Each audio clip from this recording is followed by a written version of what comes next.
اس اثنا میں جبکہ مسلمان فوج کے مین اور میسرا کی فوجیں کمزوری کا مظاہرہ کر رہی تھیں، سلطان مراد اور نصرانی الشکر سپہ سالار لڈ سلاس کا آمنا سامنا ہوا۔ اب موقع تھا کہ سلطان اس عہد شکن بادشاہ سے دو بدوائر ای کرتا اور راست اپنے کیے کی سزا دیتا۔ السلام علیکم۔ اگر آپ عثمان غازی کی تاریخ دکھائے، سلطان مراد نے اس عہد نامہ کو، جسے نصرانیوں نے توڑا تھا، نیزے کی انی پر باندھ کر بلند کیا تاکہ دوا سے دیکھیں اور زمین و آسمان اس وعدہ خلافی اور دشمنی کا مشاہدہ کریں، اور اس لیے تاکہ اسلامی فوج کا جذبہ جہاد بلند ہو۔ ایک دونوں فوجوں نے تلوار زنی اور تیر انگلی کے خوب جوہر دکھائے۔ مر کا کارزار خوب گرم ہوا۔ قریب تھا کہ نصرانی فوجوں کو اپنی دینی غیرت اور کمال جوش و جذبہ کی بدولت کامیابی ہوتی، مگر مسلمانوں کی جہادی روح کے سامنے یہ دینی جذبہ کچھ کام نہ آیا۔ اس اثنا میں جبکہ مسلمان فوج کے مین اور میسرا کی فوجیں کمزوری کا مظاہرہ کر رہی تھیں، سلطان مراد اور نصرانی الشکر سپہ سالار لڈ سلاس کا آمنا سامنا ہوا۔ اب موقع تھا کہ سلطان اس عہد شکن بادشاہ سے دو بدوائر ای کرتا اور راست اپنے کیے کی سزا دیتا۔ دونوں میں قوت آزمائی ہوئی، خوفناک تصادم ہوا۔ سلطان مراد شیر کی طرح دھاڑا اور ایک ہی لمحہ میں اپنا نیز و خائن نصرانی کے پیٹ میں اتار دیا، جو اس کی پیٹھ سے پار ہو گیا۔ ہنگری کا یہ بادشاہ اپنے گھوڑے سے پکے ہوئے پھل کی طرح گرا، اور ایک سپاہی نے آگے بڑھ کر اس کا سر کاٹ لیا۔ مسلمانوں نے نعرہ تکبیر بلند کیا، اور اس خائن کے کیے ہوئے سر کو نیزے پر بلند کر کے دشمن افواج کو ان کے بادشاہ کا عبرتناک انجام دکھایا۔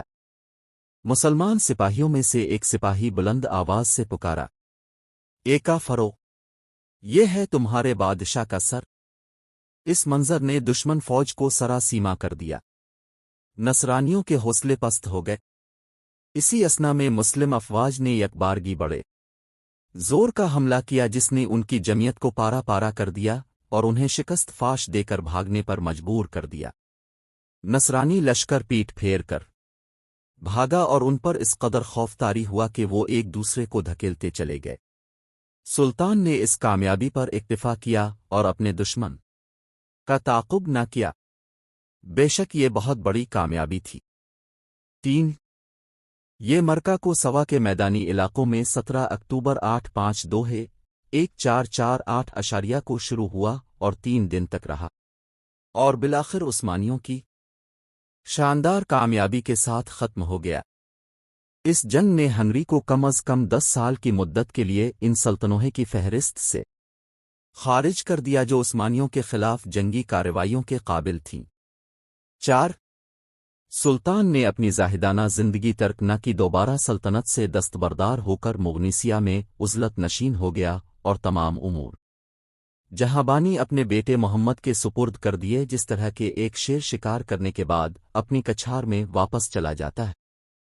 تاریخ میں ایسے کئی بادشاہوں کا ذکر ہے جو تخت سے اترے اور دنیا سے ناتا توڑ کر الگ ہو گئے، خلوت گزینی اختیار کی۔ ان میں سے بعض ایسے بھی تھے جو دوبارہ واپس آئے، تاج پہنا اور تخت نشین ہوئے، لیکن ایسا کوئی فرمانوا نہیں گزرا جس نے 2 مرتبہ تخت و تاج کو خیر بات کہا ہو سوائے سلطان مراد کے۔ سلطان مراد کو الفاشائی کو چیک میں خلوت نشین ہوئے ابھی زیادہ عرصہ نہیں ہوا تھا کہ ایڈر نوپل میں عثمانی الشکر کا وہ حصہ جسے سنگ چری کہتے تھے اٹھ کھڑا ہوا۔ انہوں نے سلطنت عثمانیہ میں فساد۔ بہت جلد ایک بہت بڑا صلیبی معاہدہ عمل میں آیا، جس کی پوپ کی طرف سے پشت پناہی کی گئی، اور پوپ نے اس کی کامیابی کے لیے دعا بھی کی۔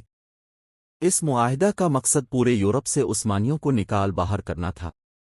اس معاہدے میں جنگ ہی پولینڈ، سربیا، اخلاق کے علاقے، جنیوو، بندقی، بزنطے شہنشاہ اور برجند کا ذوق شامل تھے، اور پوپ کی طرف است اشیرباد بھی حاصل تھی۔ ان کے علاوہ اس معاہدہ میں جرمنی اور سلوا کی فوجیں بھی شامل تھیں۔ ان اتحادی صلیبی فوجوں کی زمام قیادت ایک نہایت تجربہ کار جرنیل کے ہاتھ میں دی گئی، جس کا نام یوحنا زیادی تھا۔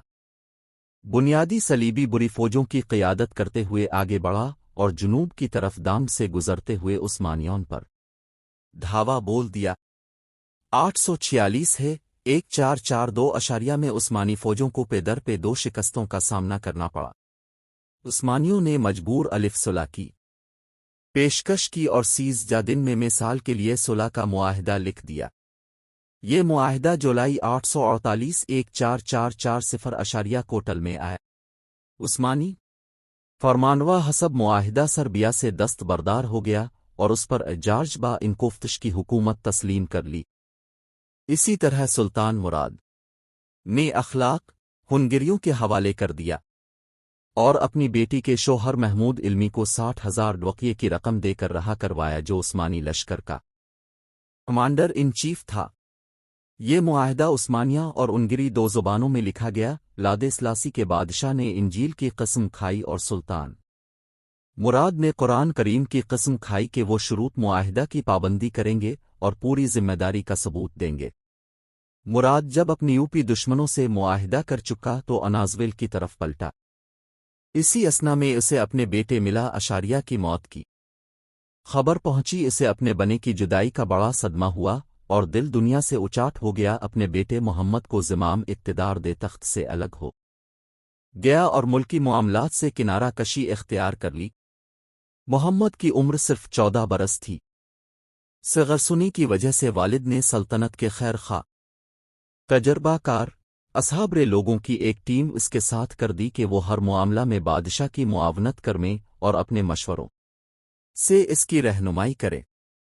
سلطان مراد یہ تمام بندوبست کرنے کے بعد مغنیسیہ چلا گیا تاکہ وہ اپنی باقی ماندہ عمر عزلت و تنہائی میں گزار دے اور دنیائے کے بکھیڑوں سے الگ ہو کر پورے اطمینان اور یکسوئی کے ساتھ اللہ کریم کی عبادت کرے اور ملک کے کونے کونے میں امن و امان قائم ہونے سے مطمئن ہو کر اللہ تعالیٰ کی پیدا کردہ کائنات میں غور و فکر کرے۔ اس عزلت اور تنہائی میں سلطان نے کچھ زیادہ عرصہ نہیں گزارا تھا کہ کارڈینل سیزارینی اور اس کے کچھ عوان و مددگار عثمانیوں سے عہد شکنی کی دعوت لے کر اٹھ کھڑے ہوئے اور اس بات کا تہیہ کر لیا کہ وہ عثمانیوں کو یورپ سے نکال باہر کریں گے۔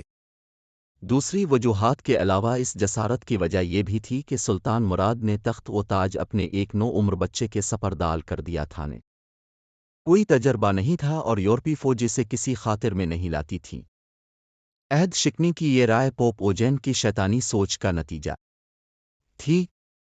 اس نے نصرانیوں کو اس بات کی تلقین کی کہ وہ مسلمانوں سے کیا گیا عہد و پیمان توڑ ڈالیں اور ان کے خلاف جنگ کریں۔ اس نے اس بات کی وضاحت کی کہ مسلمانوں سے کیا گیا عہد باطل ہے، کیونکہ عہد کرتے وقت پوپ سے مشورہ نہیں لیا گیا جو زمین پر خداوند یسوع مسیح کا نائب ہے۔ کارڈنل سیزارینی بڑا سرگرم، متحرک اور انتھک آدمی تھا۔ اس کی ہمیشہ سے یہ